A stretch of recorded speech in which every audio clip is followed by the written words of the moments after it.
What's going on, guys? Welcome to another Fieldcraft Survival Podcast. I'm the host today, Austin, and I'm pretty privileged to be able to host this podcast because I'm sitting down with our friends, the Epic Family Road Trip. So what's up, guys? Welcome to the podcast. Thanks. Thanks for coming on. We really appreciate it. I'd love for you guys to introduce yourself to everybody that's not familiar with you, as though they should be, and they definitely will be at the end of this podcast. Yeah, for sure. So my name's Peter. I'm the father, and we are a family of five. 4. What are we talking about? 5. We have 3 kids plus a dog, so that's where the 4 came in. It's me and my wife, 3 kids and a dog. We've been traveling. We're coming into our 7th year. So I'll let these guys introduce themselves. Yeah. Hi, I'm Carol, and I'm the mom. Yeah, and I'm Peter Jr. Yeah, nice. Actually, let's start over real quick. Sure. Sorry, I forgot to add something in there for my opening. And then also try to the secret sauce is about a fist away from the mic. Okay, so a fist away. Yeah, so whatever that distance is. So I know it seems like kind of awkward, and I can't lower that one anymore. Do you want to trade mics maybe? If this one's lower? That one's a little bit lower. Yeah, you guys could swap those. I don't want to break anything. Yeah, no. These are super robust, yeah. How's that? Yeah, there you go. And if it's too tall, if you need to, you can even scoot it down this way a little bit too. How's that? Yeah, because you want to be talking like you're shooting your voice from front to back. Okay. Right out of it. So, and then just keep it about a fist away ish. Is fine. And if you need to adjust while we're talking, that's totally fine. It won't make noise. No, okay. It's okay. We can cut it out even if it does. It's super easy. But I forgot to add something at the beginning there. Okay. Cool. All right. Here we go. One more again, right? Mm-hmm. All right. What's going on, guys? Welcome back to another Fieldcraft Survival Podcast. This is Austin, your host for today's podcast. Super lucky to have our friends, the Epic Family Road Trip, joining us.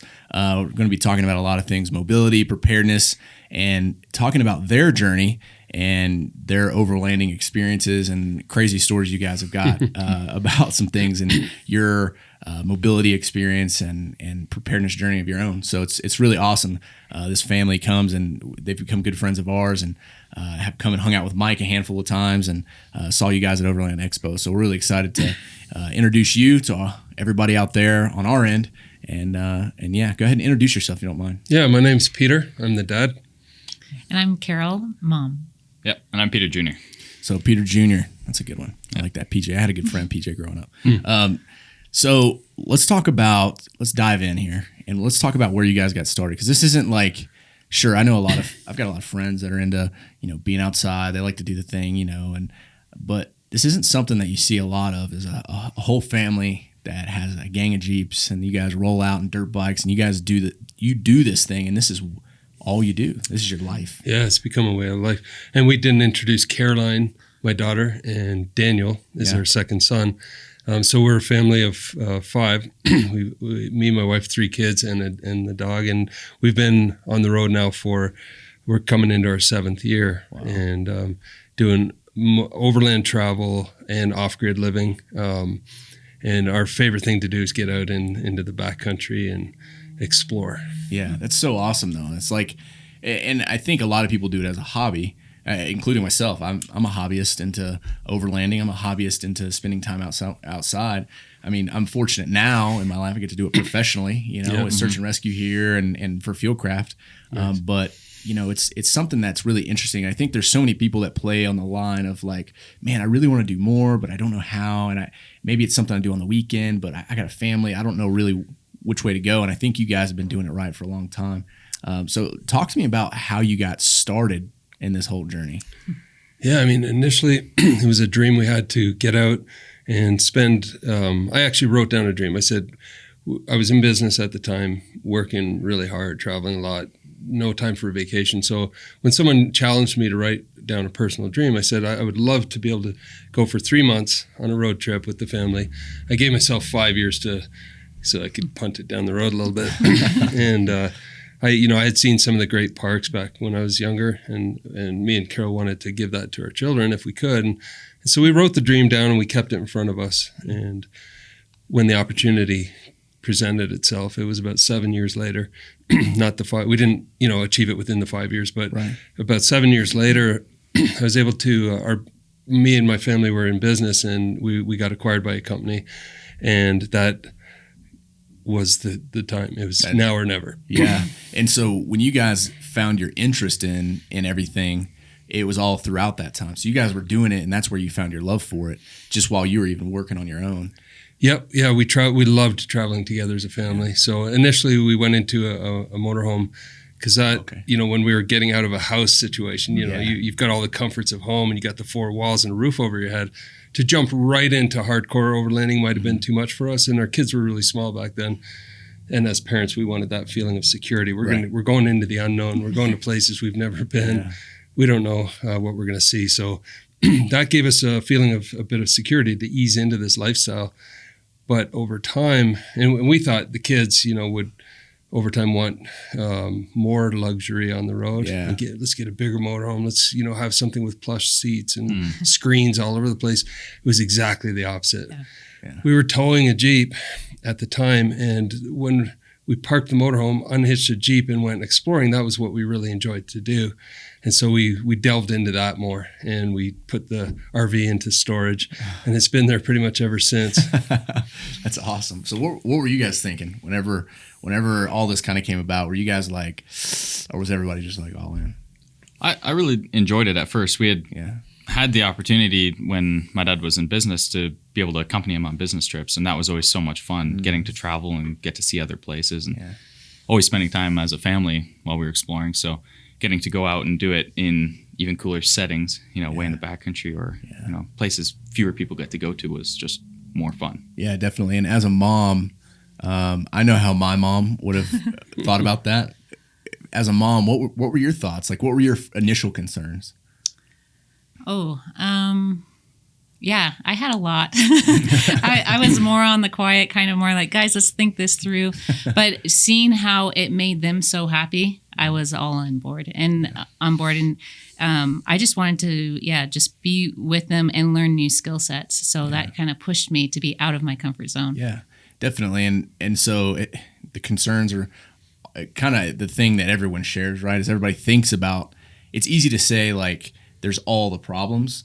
The hard part is coming up with a solution. Yeah. And it sounds like you guys were able to do that. And I think the way that you were able to even think through the transition, right? Like that's smart. A lot of folks want to say, oh, let me just jump right from my, home and then right into, into van life or the Jeep life and thinking that it's going to be an easy transition because it's not. It won't be, and it might be too much. And that's what we're afraid of. If we're always encouraging families to do this, what we're doing, even if it's not full-time, go out on the weekends or do a long trip together if you can, because it's so rewarding as a family. But don't necessarily jump into the most hardcore thing right out of the gate because you might have a bad experience and then you'll never do it again. Right. We'd rather you ease into it, similar to what we did, and went from the motorhome down to one Jeep when the kids were small enough to actually fit in there. And but we outgrew that situation really quick. Yeah. And we had a trailer, adventure trailer, all four. Was able to go behind wherever the Jeep went and put our gear in there. But then, of course, we've evolved over the years and went to two Jeeps, and then we outgrew that as well because now everybody's an adult, everyone's a driver. Nobody wants to sit in the back seat. Right? So that's where the boys added the adventure bike idea, and they've had that dream for some time. And we said to them, as parents, we had some reservations to that. We were like, man, those things are. You have to develop some skills. They're dangerous machines if you're not skilled. And so we said, we're all for it, but you guys, earn the money. Yeah. They're not cheap either. So they worked hard and they kept that dream. Partly why we said that, you guys earn the money to buy it, or most of it, and we'll kick in, was to see if it was a real, more than just a flash in the pan. Hey, I watched a cool video, I want to get into bikes. Man, year after year went by and the dream never died. It was just as powerful, if not more. So when the opportunity came to buy bikes, they got them and they did some training. That's a good lesson right there, even for me, because what I heard you say when we first started, and I don't want to skip past it because it's really important. I think a lot of people can take away is that you wrote down the dream, right? And you talked about it, and that's almost in a lot of ways that's manifesting something, right? Like it's okay. Is this and that ties in just with even just the adventure bikes, and you could apply that really in a lot of different ways in everybody's life, but and try not to get too philosophical, but it kind of is, right? And where you manifest saying, hey, I'd like to be able to do this, I'm going to write it down, I'm going to make that a goal for me, and then you doing the same thing, but even you're imparting that on your kids. That's a really powerful thing. And I mean, thinking about that just in my own life, I've even done that in a lot of ways with the things that I do. I've always said growing up, my parents did that with me. I was in Boy Scouts when I was a kid. I've always loved spending time outside. Yeah. And then that's exactly how my mom and my dad did things with me. And it's so interesting to hear that because, I told my parents, hey, I want this car when I turn 16. And they're like, well, if you don't buy it, you're getting the old Geo Prism that we've got sitting in the driveway. And I was like, well, all right, I'll start with that. But they told me the same thing. Well, we wanted you to earn it because we wanted to see if it was real or if it was just like something you thought of for just a second. Yeah. I think that was, would you say, or how instrumental would you say that is into the success that you guys have had? I think it's huge. Like you said about having the dream first and foremost is important in articulating that, especially as a family. Someone had challenged me. I was in business and I knew my corporate goals. And they said, what are your dreams and goals? And I rattled off my corporate goals. And she said, I know you know that. What are your dreams, your personal dreams for you and your loved ones? And that was a new exercise for me. And I said, what do we like to do as a family? And so we wrote down the dream. We also pinned it up where we could see it on a regular basis, because if you keep it top of mind and you review it, we'd do our corporate goals as a team every month. And it just hit me one day. I was like, we need to do that as a family as often, if not more often. Mm-hmm. And so we'd review our family goals. And what happens when you do that is life starts to go in that direction, and you start to make decisions, not, unconsciously make these decisions that lead you in the direction of your goals. Otherwise, I don't think it would have happened. We'd have sold the business, and your natural instinct is, what's my next career? How do I take this to the next level? Where do we go from here? And you miss out on that opportunity. So, right. Wow, that's really interesting. So that's an impactful thing just for me. I hope somebody else gets something from that. But, and then the other piece to that is, like you said, so people start doing things aligning with those goals and dreams. Well, what ends up happening, and from my experience, and just with my experience in teaching and my experiences with search and rescue, as I see people in bad circumstances, they've almost done the exact opposite of that, where they didn't put any forethought. There was never anything further than like, oh, I want to do this, go do this. And then that usually leads to a lot of mistakes. It leads to a lot of painful lessons, unfortunately, sometimes with people's lives. Yeah. And I don't want that to sound like some dramatic example, but it is kind of the opposite end of the spectrum, where people do something impulsive. They make a decision that then impacts them or a loved one for the rest of their life. But if you do the opposite, where it's planning, right? Where that manifestation of a dream even is a planning phase, right? So it's pretty awesome stuff. Yeah, it all ties into that idea of being prepared. Yeah. If you've had that dream for a long time, by the time you get there, you're more prepared as well. You're not just jumping wildly into a situation. So, in terms of, I was a volunteer firefighter for 15 years, and I learned some good skills there that gave me the confidence to go, and that hopefully I could handle if we got into some kind of a medical situation, especially when you're going way off grid. I mean, if you're doing the RV life, going to RV parks, you're never that far away from help or people, but we find ourselves in some pretty hairy conditions and places, and we're off the grid. We haven't had cell service in days, and we're relying on satellite for communications, and we're relying on ourselves as our own first responders. Yeah, and I mean, so the volunteer fire, that's where I got my start at 17. That's where I got started. Same 17. age as me. Yeah. Oh, no kidding. They don't do that anymore. Yeah, I don't think. They don't. No. So I actually I actually started my application when I was 16, and then joined when I was 17, and then was volunteering, and I was the guy standing on the road with a vest, directing traffic control. Traffic control. And I was watching. I was all into it. And then I started the EMT program at 17. Actually finished before I was even 18, so I couldn't even hold my credential, but that set me on a path early in my life that has helped me be really successful in all those endeavors that I've had. And part of it's that manifestation piece we talked about, but the skills that you learned in that, it's given me at least a very broad perspective of what's possible in the world, and the bad and the good. Yeah. And so how much did that play into your decision making throughout this process? I think it was huge. If I would encourage anyone who has that opportunity to take it, we're traveling so the kids can't go and join a volunteer fire department, but they can find that same fulfillment other ways. Yeah. For me, it was being able, the feeling and the fulfillment of being able to give back to your community is one thing, but the amount of situations you find yourself in and how you have to make decisions in when everything's going wrong, and, you know, between fires and motor vehicle accidents and all the other situations. So, yeah, I think it was a big part of the decision making. I just went into it with the confidence. Yeah. And we encourage families all the time to get out there and do what we're doing. But I don't think we have in the past enough encouraged them to prepare for it first. Yeah. We don't want to send a family into a situation where they're stuck in a snowstorm in the mountains and they can't get out of it. We want you to have those adventures, but be fully prepared first. Absolutely. Know what you have on your vehicle. Know what you're going to do when things go wrong. Make sure you have comms so you can talk to the outside world. There's a lot of things we could talk about, you know, how to prepare for that situation. But being prepared for it is very, very important. Yeah, and that at least started the mindset for you to have rolling into it. And I think so, yeah. And so as you guys kind of got started and you made that decision, you jumped into it and you're doing it kind of full time, even in the RV.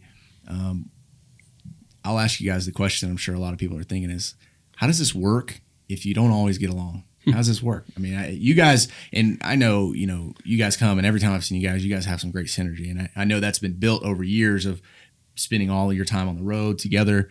Well, obviously, I mean, not every family is always like cheery, right? Sure. Not everything's always great. So how does that work? You know, it's got to be tough. We could probably all speak to it from our different perspectives. Yeah.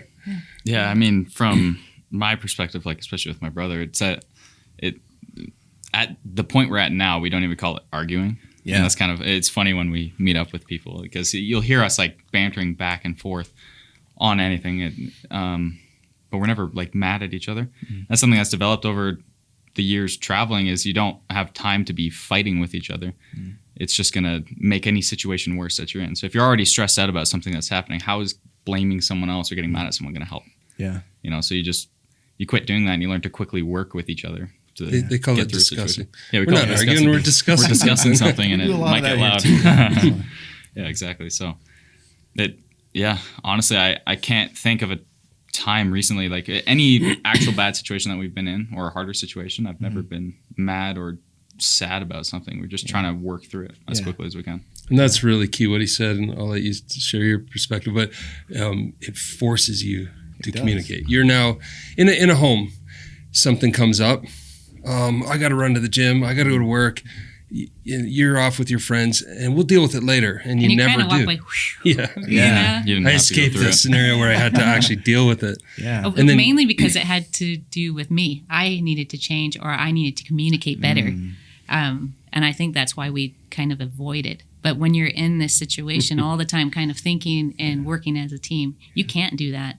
Yeah, and you realize every situation can be solved just within yourself. Right. You can figure it out if you don't get annoyed or whatever. Yeah. You know, awareness is a great skill set, but self-awareness is the hardest one to get, right? You know. But if you're wondering about this lifestyle, anyone watching this, it will force you to deal with things, and for the better. I mean, because it creates a family dynamic that I don't think you could get very easily in a different type of situation. Yeah. There's no escaping.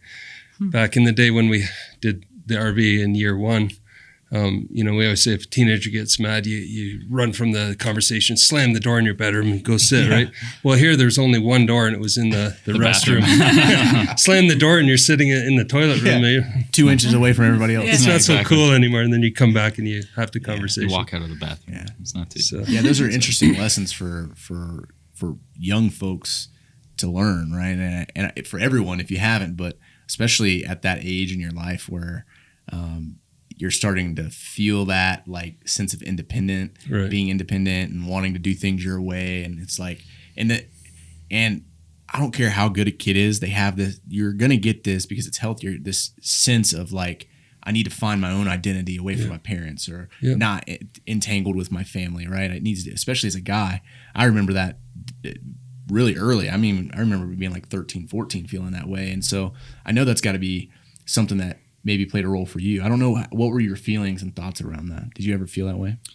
I I don't know. I always loved the lifestyle that we're in. There's everything that you could want, like what you'd imagine as a kid or a guy, especially is what you'd want. You're out in the outdoors. You can go out and camp. You're encouraged to go out and camp and bushcraft and do whatever you want. Yeah. So I never felt like I wanted to get out of this. It's such a incredible opportunity.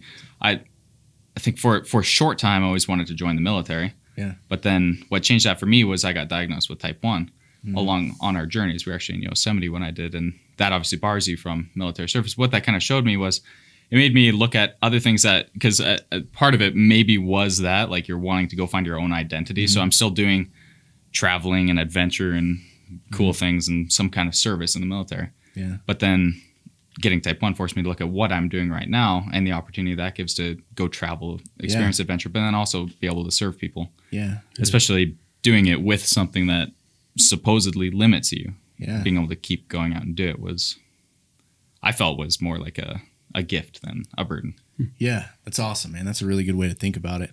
That's an interesting perspective. And, that leans itself to seeing the way that your parents have raised you in that. And because, I'm the in-betweener here, right? I think I'm closer to Caroline's age out of your family, but it lends me to see how you're saying that as something that I know is a direct reflection from your parents. And so where do you guys think when you see him or you hear him say things like that, that's not normal stuff for a kid. How old are you? 19. You're 19. Yeah. That's not a normal thing for a 19-year-old kid to say, right? No. At 19, I wasn't saying stuff like that. Me either. I can tell you that. So where do you think that comes from? Man, I mean, anytime we hear that, and especially when he first got diagnosed, he had that attitude right out of the gate.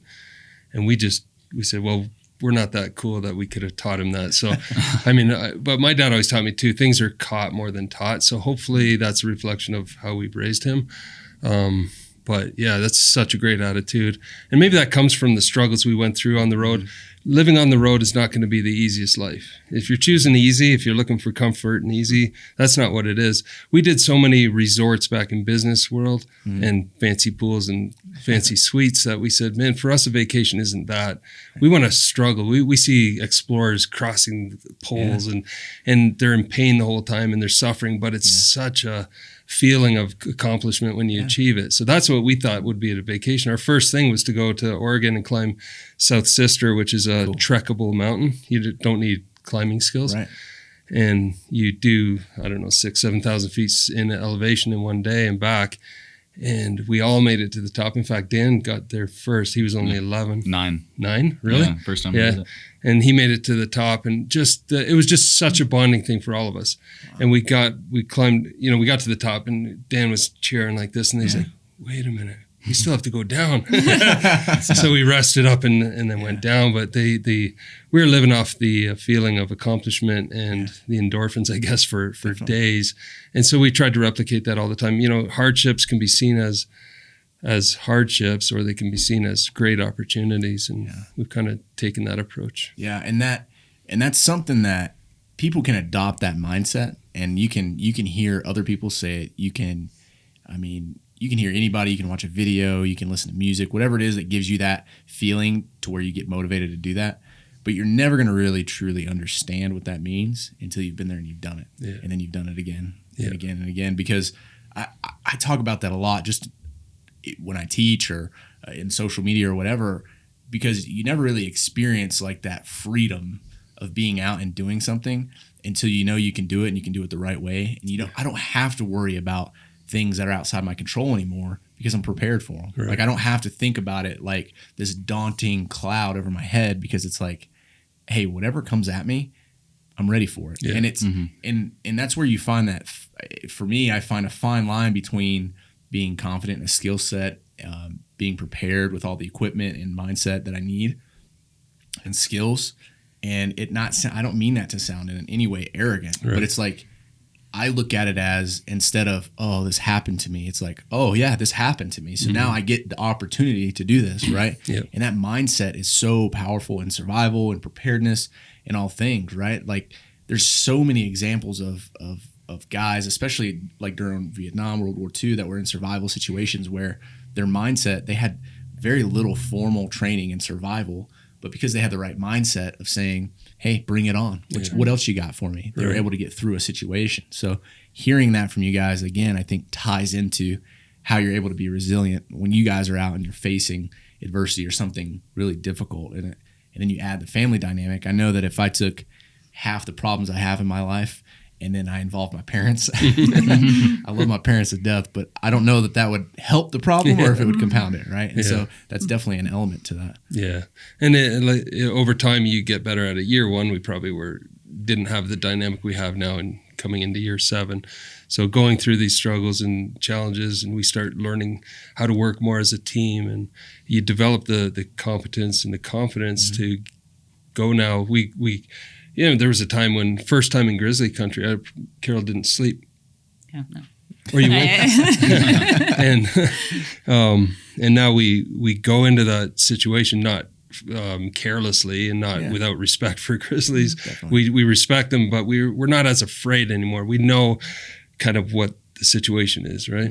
I talked about just recently a big old tarantula walked into our camp. Carol's cooking dinner, and it just like kind of right by my walked feet. right through. So I'm like, oh.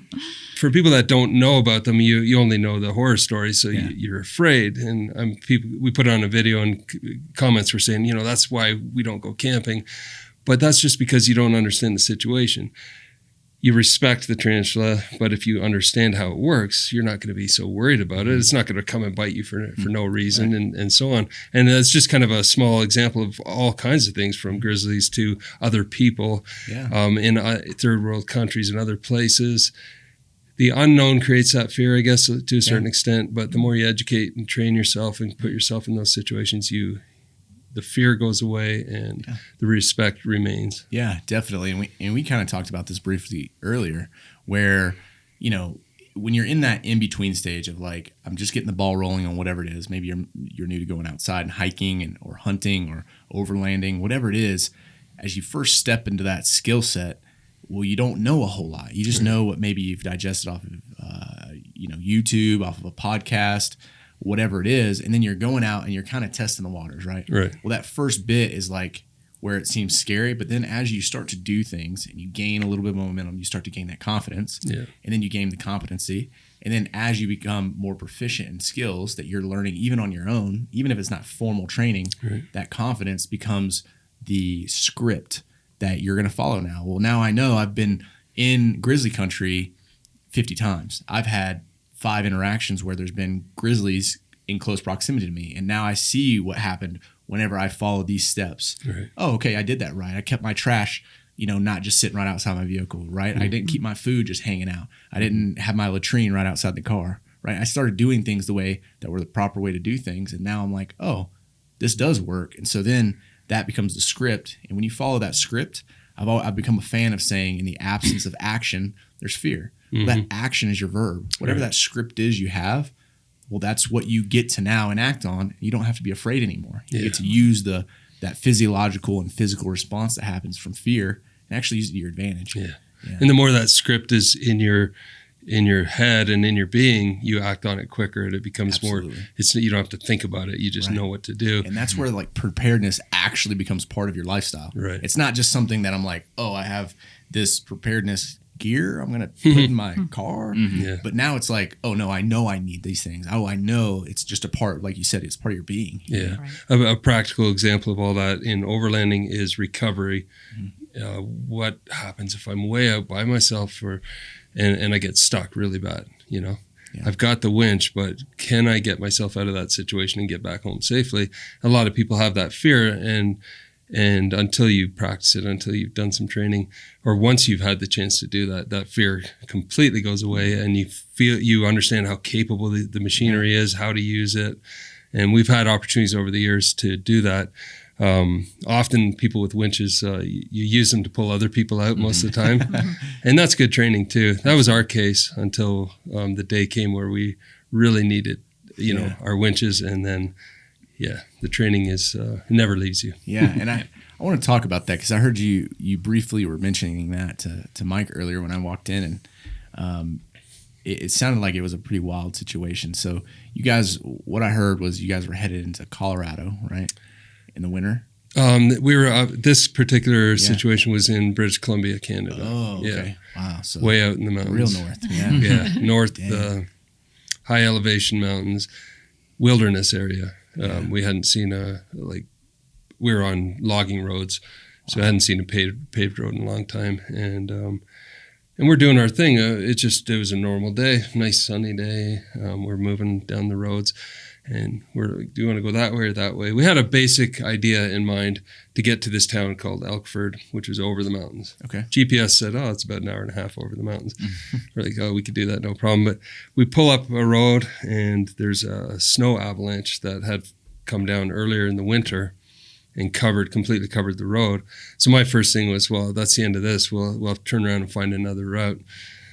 And of course, we have teenagers with us. And they're like, "What do you mean the end of the road? Let's do it. I'm sure we could cross that, or let's at least give it a good try." So I thought, okay. I was in the lead vehicle. I said, I'll put it in 4 and see how far we get. And sure enough, I started climbing that avalanche. And I was like, we could probably do this. Yeah. What were you thinking, Mom? Crazy kids. Yeah, pretty much. At this point, I don't like if it's kind of works as a team. If everyone says yes and you're the odd one saying no, I mean, no, I trust their judgment. And I was like, we can do this. And I kind of was looking for adventure anyways. And Caroline was getting some awesome photos. So I was just like, everyone's having so much fun. I'm not going to spoil that. Yeah. Right. But yeah. What do you think you would have said 7 years ago? I don't know. I would have probably just started walking back. I'm going home.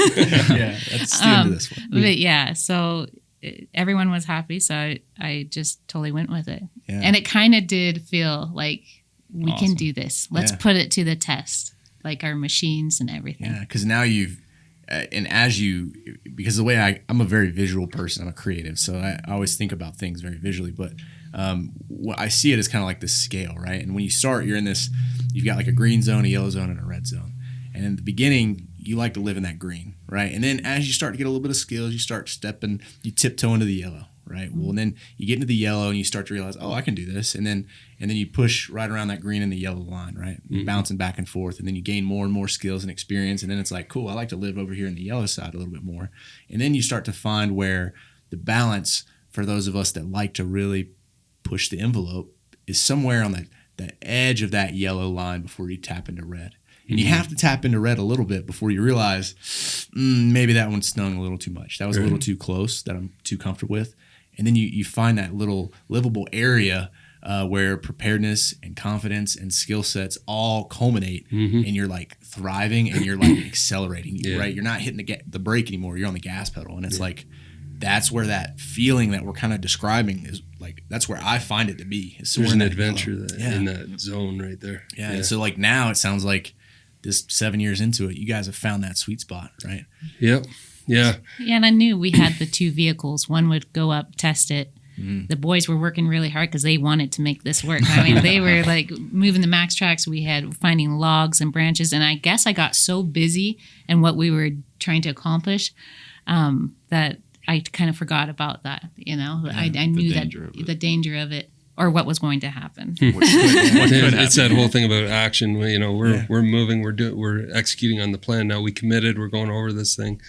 And once we made it over, I mean, we were just it was elation. It was like high fives and then we're just crossed an avalanche. Yeah, like how often do you get to drive over an avalanche blocking a road? Yeah. And then we looked around and we're like, whoa, now we're on this side of the avalanche. We might as well keep going. Yeah. And so we carried on into the mountains and it was back to gravel. So it looked pretty good. But we didn't realize in all our joy and our chatter over the radios that we're climbing quite high into the elevation or into higher elevations. And so we get into a bit of snow and then deeper snow. And we just kept pushing. Yeah. We had this goal in mind. Now, like Carol said, though, and if anyone listening, we don't encourage someone who's just getting into overlanding and you're out with your family and you see an avalanche, don't necessarily go cross it. But we had the confidence of 2 vehicles, well-equipped vehicles, and a certain amount of skill at that point. So we had enough food for weeks. We had 2 fridges and plus backup food and emergency food. We had propane, enough to keep our propane heaters going for a long time. So, food, water, shelter, all that stuff. Right. We have filtration units for filtering water out of lakes. We have fuel tanks, auxiliary fuel tanks on both vehicles, plus other auxiliary fuel. So we knew, we were pretty well prepared for that situation. So we talk about, and when we teach survival, we talk about 5 basic needs of survival. So, and these needs apply anywhere in the world, anytime, whatever the circumstance, right? So personal protection, sustenance, the ability to signal, and the ability to be recovered. And then there is health and hygiene is the 5th one. And so as long as you can support all 5 of those, and you have the equipment, the mindset, and the training that apply to all that, you can support yourself through whatever. And so mobility gives you that the ability to carry a lot of extra things that you couldn't necessarily have on your back. And it gives you and if you're creative or if you've got the equipment actually outfitted in the right car, it's like super easy, right? And I don't want to say easy, it's super simple, not easy. And so when you have that ability, that gives you that confidence to go on and take on those kinds of adventures, right? It does, and it maybe you push in further than you would without those things. But it was an adventure, and we carried on up the mountain, and we said, this is going to be super hard. We're not going to, the way the snow was, it was spring snow, and it was ice, like ice pellets. So we're, despite our great tires and 4-wheel drive and all that stuff, we're still spinning. So we'd be doing winch after winch after winch up. We always thought, get over that hill and things will start going down the other side. Yeah, we always thought that. Multiple false summits on that one. And then we went as far as we could, and the sun's going down. And this is all in one day? It turned out to be 3 days. Whoa. Yeah, so an hour and a half in the summer to go over there with no snow, but it turned out to be 3 days. So the first day, we were exhausted, sun's going down. And we're stuck, and we're like, well, we're camping here tonight. So we popped the tents. We're in grizzly country. I mean, the boys walked into the bush a bit, and then they see a trap line. Some guy was running a trap line, and there's a cougar or something, a lynx in the trap. Wow.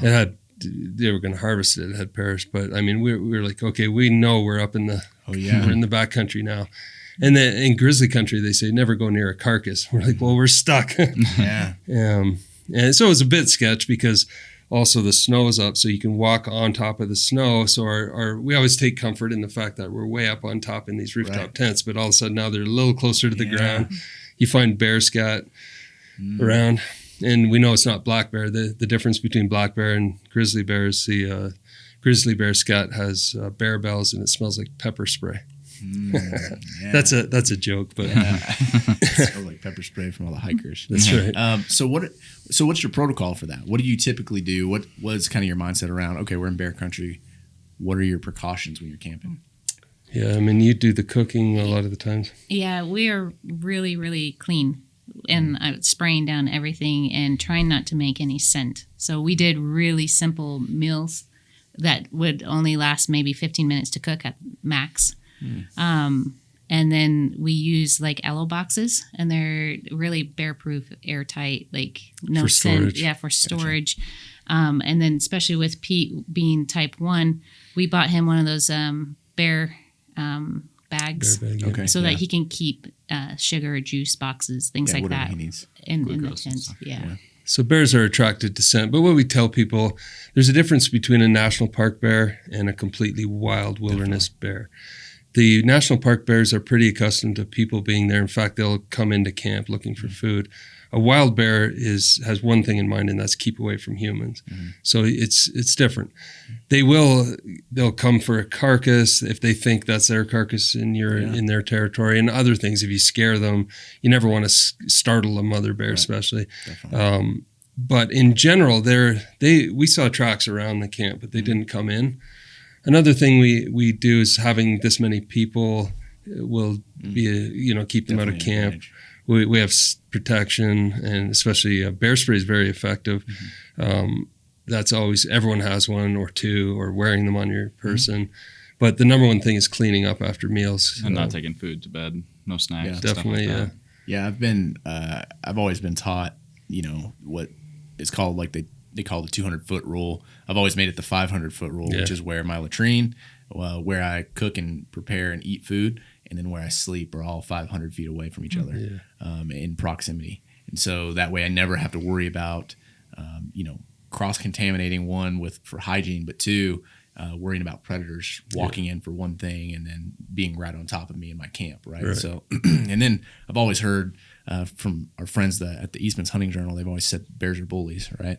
If you've got something that they want and they think they can take it from you, then they're going to come bully you and try to take it from you. So keeping that kind of a mindset for me has always helped me be very cognitive of being in bear country and how I'm going to, act and react in those situations. So that's an interesting perspective especially from a mobility standpoint, because that does give you an advantage being up high in a tent. But when you're in 4 feet of snow, you lose the advantage. I remember walking around that night going, oh man, we're not as high as we normally are, but all went well. We carried on the next morning, winching our way. We'd get times where we could drive, 100 feet without getting stuck.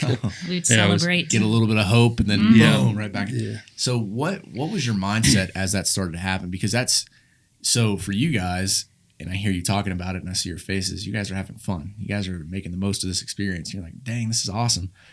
That predicament for most people is a survival situation, or at least an emergency. And most emergencies that go untreated, or they don't react appropriately to the emergency, becomes a survival situation. So that easily for most people, when they hear that and they put themselves in your shoes in that circumstance, they're saying, I don't know that I'd be high-fiving and having fun and doing that whole thing. So for you, where were you at on that meter for yourself? Because you're out way in the backcountry. You're in grizzly territory. You're in another country. You're not in America. And then on top of that, you only have what you got. So where were you on your meter and how did you feel? There were times where we weren't high-fiving. I mean, we were feeling it when we got bogged down and we were a couple days into it, day 2. I remember waking up, was it day 2, and we heard rain on the tent. And I thought, this is the end of the whole thing. We're done. That's when I did kind of break down. And I started crying, but I just leaned into him and I was like, he's like, it is, what was it that? It's either going to be the end of the journey here and we're going to have to call someone in for help, or it could be the best thing that ever happened to us. And I kind of took that approach, and it was snowing just above us, like dumping in the higher, 1,000 feet above us. But what the snow did was, this is after 2 days of all this work, it started to change the consistency of the snow from ice pellets to more of a packing snow and better traction all of a sudden. At least a top layer of harder snow. Because what would happen is because it's all melting, there's like water underneath it. Right. So there's like a space between the snow and there. So a few times where it got really rough for the Jeeps and taking them out was we'd be driving along and then it would sink down further than it would in the snow. Like it fully collapsed up to the frame. So we'd sit there. One time we sat there for like 4 hours digging it out. Laying on the ground, shoveling it out from under the frame because your wheels are all spinning. And that happened a few times throughout there. But with more rain that started to happen, it kind of gave it a better layer there. But there were times where I leaned on Carol and she was positive the whole time, and that kept me going. Yeah. And I always try to be positive the whole time, but I'm also battling it in my mind, worst case scenarios. And what do we do? But we were also prepared. We had satellite communication. So I was sending to my brother, actually, our GPS coordinates, and and you can text back on, like a Garmin InReach type thing. He's like, oh, cool, that's really neat. He had no idea what was going on. I didn't want to panic anybody. We were cool. I had a plan in the back of my mind. Absolutely. I mean, and so, we battled that ourselves. I can't speak for you guys, but from my perspective as the dad there, and I kind of feel the whole responsibility. I didn't want to create another Donner Pass situation, I relied on these guys, and they all pulled their weight, and not only physically doing the hard work, but also just keeping the spirit up. Yeah. Carol has a little trick. You can share it. I keep chocolate bars somewhere in the Jeep, and they don't know where because otherwise it not last long.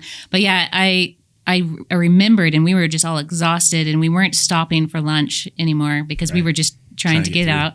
And I was like, aha. And I got those Snickers bars and I broke them in half for them. And my goodness, that changed the mood of everybody. It was funny. It's almost like the commercials, but it's just something sweet, something that you associate with good times and in the worst situation you can be in. And it just made us pause a little bit. It made us talk about it. And we kind of rethought things and regrouped together as a family and kind of it's like, okay, what are we doing? What's working? What's not working?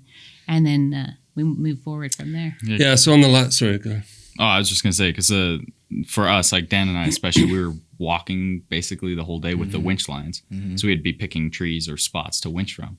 And one thing that added to the struggle of that mountain pass time was that we were prepared for desert times. This was like right as COVID had just started, so we were down in New Mexico and we're all dressed for desert, exploring around there. And then within 2 days, we drove from New Mexico up to Canada, and then we got into that situation. So we didn't have the winter gear, we all had desert boots on and just little thin pants and everything while we're going through there. But you're walking in up to your knees most of the time and your ankles through icy snow all day. So that it was just another challenge to that. But I don't know. We didn't even at that, it sounds weird, but we didn't think of it as a bad thing, but it was more just like an added something test to it. Because it was fun. For Dan and I, we kind of put ourselves, I guess we kind of caused the situation by wanting to go over the avalanche and then continue going. But so because it started fun and as an adventure in my mind at least, and I know for Dan, it just felt like it was a test throughout the whole thing. Yeah, and so it's interesting that you even bring that up because that is, and we talk about this all the time in our own things here at Fieldcraft, but the mindset is obviously extremely important in the way that you approach and handle the survival situation. So when you are out there, even in saying like, hey, we were in 2 days from desert into this, well, a lot of people might sit back and say, well, oh, you weren't prepared for that environment. Okay, well, hold the phone, because here's what I do know is that when you adopt a preparedness lifestyle, it doesn't. You have forgiveness in aspects of other places where other people might not because they haven't adopted it fully. Maybe you say, well, I'm a hunter. I've been hunting my whole life and I have all these things in my bag that I'm prepared for anything. Well, you're prepared for hunting. You're prepared to go out on that trek, but then you go back to your car and what's your preparedness level there? Well, you get home, what's your preparedness level there? And as you incorporate this into a lifestyle is where you gain the forgiveness in other aspects, right? So you saying, well, we're in a little, in desert gear and gear that wouldn't really been ideal for that environment. Well, what you did have is tons of food, tons of water. You had all the ways of heating your vehicle and keeping yourselves warm. You had all the stuff to build fires and build shelters if you needed to do those. All the equipment to actually continue to recover your vehicle. And then you also have a communications plan where you're able to maintain contact with someone outside the situation, keep your head, and then worst case, it's like, okay, hey, I think we're to a point as a group where we're exhausted or whatever, and we can't keep going. Well, let's punch the button, get some help, because knowing you have the lifeline is like a level of confidence in and of itself as well, right? And a kind of comfort level, but I didn't want to use it. Like that's last case, worst case. So we pushed on, and I made a mistake of not restarting my GPS, so it was on pause. But and I don't know if this happens in survival situations, but one road went that way, but this one was going down. And it looks so pretty compared to the other one. We made it. That's the one going down, and we took it.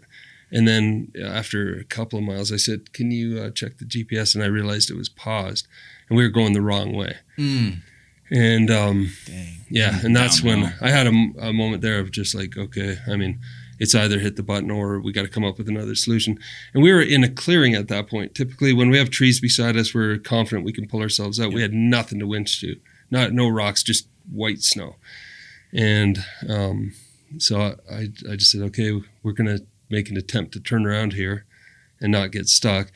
And so I just did like a 35-point turn and got the thing turned around because it was just deep, soft snow everywhere else. And then I squeezed beside the other Jeep, like the tires were squeaking and just going up on each other. That's all the room we had. And then using that packed area, turned the other Jeep around. So we never made it to our destination, but we said, okay, we have enough fuel to get out of here. And that rain on the tracks that we just made, we should be okay. And so we also joined the two Jeeps together with a long line. I went ahead, and if I got stuck, Pete was in the vehicle behind me. He could pull me out, and then I get some slack. I could make a run through it. Yeah. And if I get through that obstacle, he would get stuck, but I'd be ahead, so I could pull him out. Wow. And we just buddy teamed it all the way out, and got right back to the beginning. And it was a lot faster going out than in, obviously. Less winching and digging. And then we got back to that avalanche, and we had to cross it again. But at that point, we were so elated. I didn't kiss the ground, but I felt like Gravel. that, you know? Yeah. Gravel. Grab the again. gravel. Like, yeah, I was grabbing gravel and just, I love this stuff. And sure enough, we made it over because we had created tracks coming in, we made it back over the avalanche. And that night, and we were out of gas at that point on one Jeep, even the auxiliary, just on fumes. And we said, let's drive as far as we can and we'll camp for the night. The other Jeep is newer, better fuel mileage and everything. I still had a half a tank in my auxiliary. But we got to this river camp. We just saw a camp by the river. We parked there that night. And we had that feeling again, like felt we conquered the mountain. We did it. We could have avoided that whole thing. So maybe that would have been the smartest thing to do. But we took the challenge. We pushed ourselves beyond our comfort zone. And man, what was it an amazing feeling. Yeah. The next morning, Carol and I got up early and drove. I don't remember how long to the nearest fuel we could find back to civilization, and we filled a bunch of jerry cans and came and got the other vehicle. That's so awesome, man. That's and that's an example of doing it right. And in a lot of ways, there's lessons that can't be learned through success. There's some lessons that have to be learned through failure. Yeah. There's some lessons that have to be learned through, well, that didn't work. That didn't work either. Well, let's just turn around and pay to play another day, right? Yeah. So, and whenever you have the ability and you've prepared for whatever you can think you may experience, that's what that gives you. It gives you the ability to take on the mountain, gives you the ability to take on an adventure and do it with confidence and say, hey, you know what? I think we can do this. Let's see how far we can get.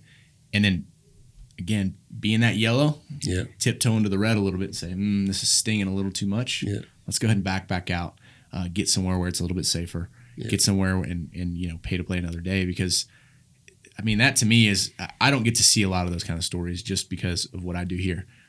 I see a lot of those same kinds of adventure feelings by a lot of people, but they go out, they're not prepared. They get there, they're stuck, and then they call for help because they've got nothing.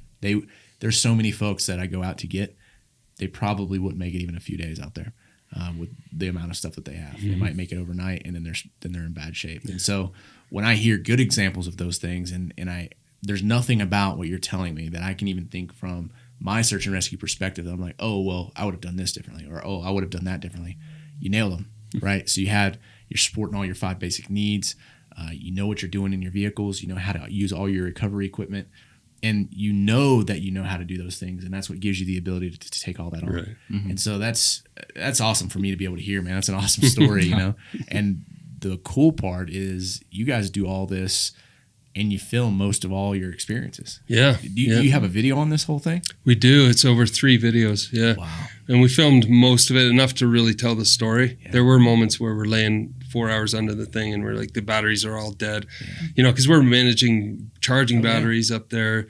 We had our solar panels up there. You know, we were doing everything we could. Yeah, we just strapped them to the roof. And we were taking turns where, you know, some of the team is sitting there with their feet up on the windshield with the heater on full bore, trying to just get ready for the next go at it. And some of that didn't make it on the film, but the 3 videos tell that story really well. That's you get the feeling of being up in the mountains.